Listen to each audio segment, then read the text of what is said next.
Think of an aspect of your life that dictates the limits of your freedom. Government and law enforcement, insurance and pharmaceutical companies, taxes, building permits, driver's licenses, and more. There are hundreds if not thousands of stipulations, regulations, and boundaries on our freedom. And out of the ones that were just mentioned, how many have you researched to find out whether they apply to you or not? Let's look at the forms of law that we currently acquiesce to.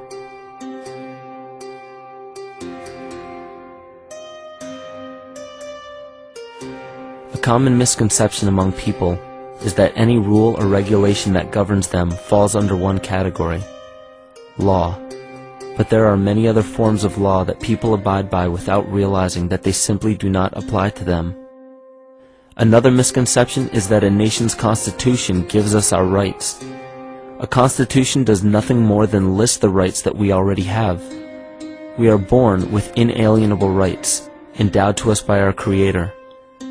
They are not given to us, and they cannot be given away. The most a person can do with a right is choose whether to exercise it or not.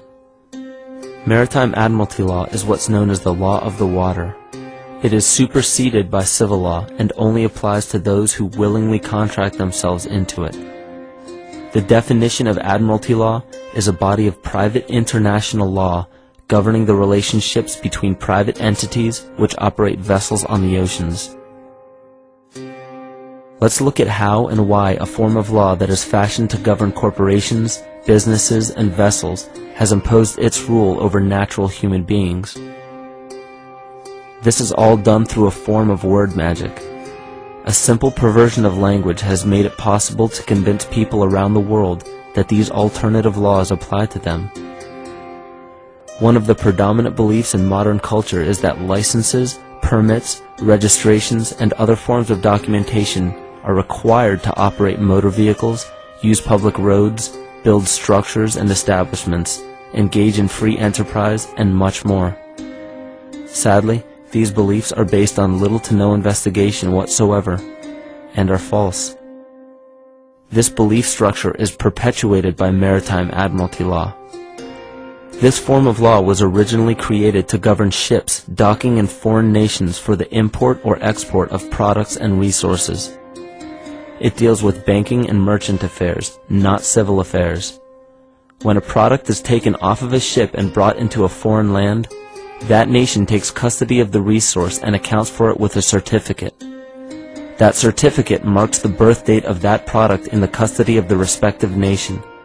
Think of why it is supposedly required to have a certificate of live birth in the first place. The Barron's Dictionary of Banking Terms defines a certificate as a paper establishing an ownership claim. So right there, we notice that everyone with a birth certificate is defined as being owned. People are used as collateral with other nations because the U.S. is bankrupt. The United States declared bankruptcy on March 9th of 1933. At this point, the U.S. began taking out loans from a private, non-government affiliated corporation called the Federal Reserve.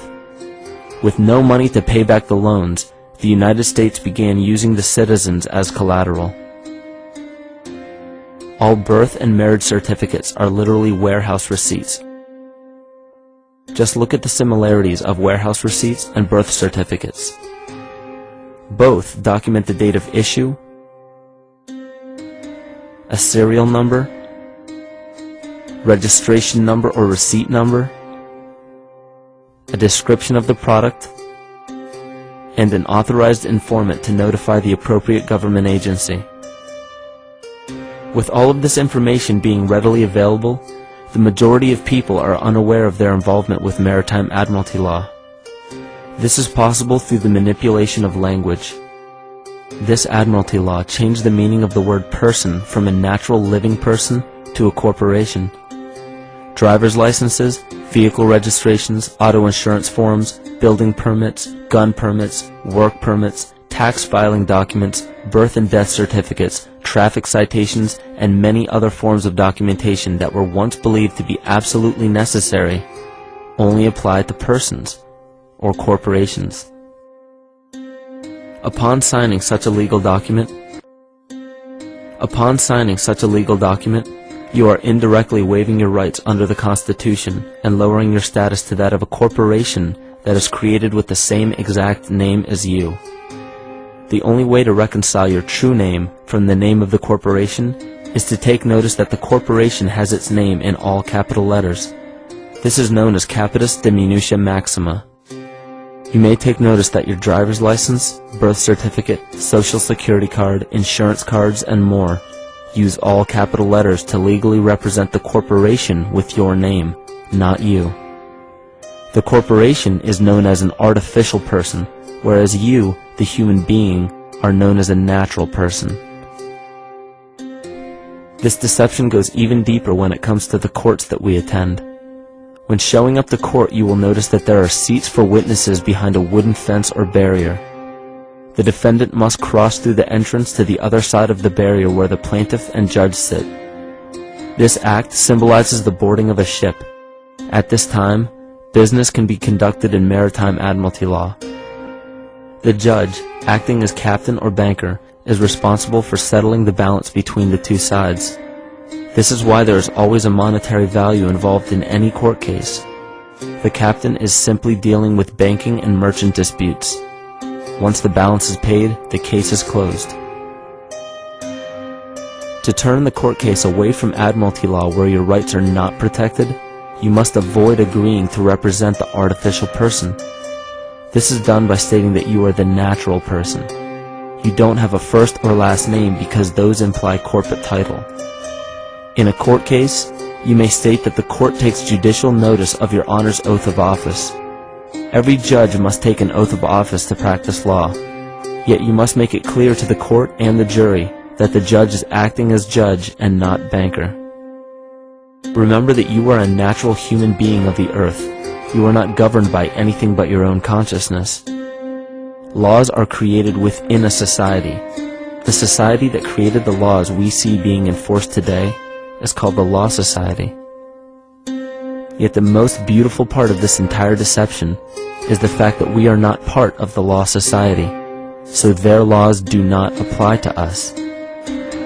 Judges, lawyers, and law enforcement officers, they're all part of a society. Within that society, they've created their own language that's deceptively similar to English. They have these little things called statutes, acts, and regulations that seem like laws, but they really only apply to those within their society. So that basically means all the traffic violations, minimum age requirements, and everything except for damage to another person or their property doesn't really apply to the natural person. Laws only apply to those within the Law Society. The game being played is an illusion. You can simply choose to open your eyes and reclaim the freedom that you were born with, bound by nothing but the limits of your imagination.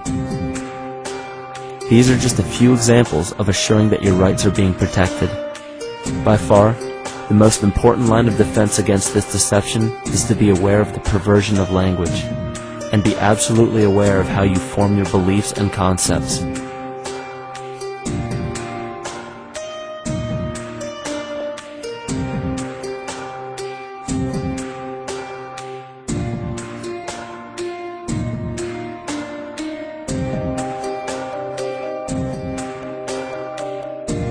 In all forms of the perversion of language, there is a mirror reflection of this in the microcosm of the psyche.